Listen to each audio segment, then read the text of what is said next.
So the opportunity actually presented itself. Ozzy and Paul McCartney met, and Ozzy asked him to play on one of his tracks, but instead of saying yes, McCartney gave him a polite refusal.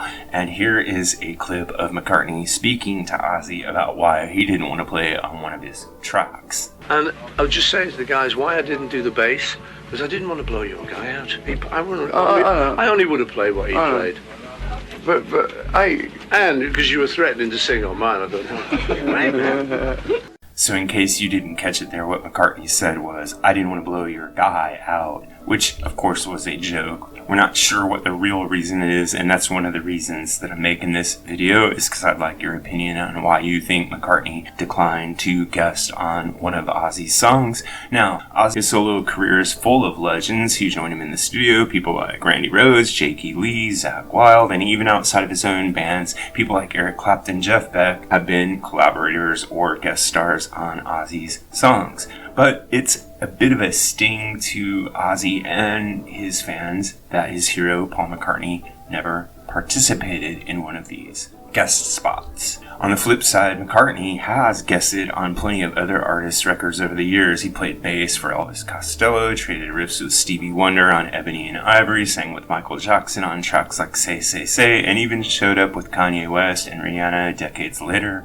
So Paul isn't against collaboration, he's just selective about when and where he jumps in. McCartney's reasoning here is kind of fascinating. He didn't want to overshadow Ozzy's band members, which is both respectful and honest, very much in character with Paul McCartney.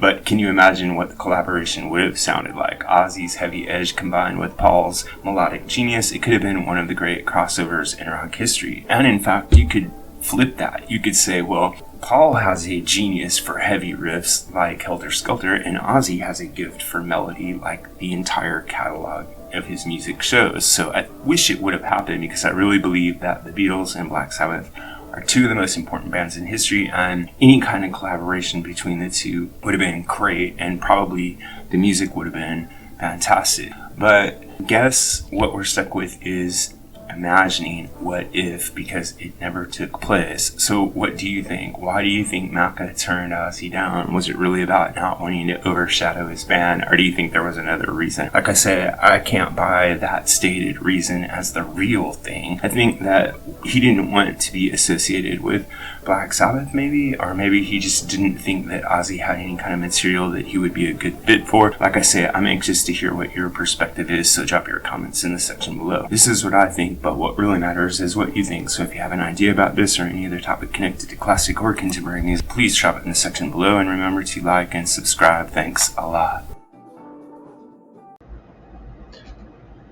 Music Guru here, asking you to help us on our march to 10,000 subscribers.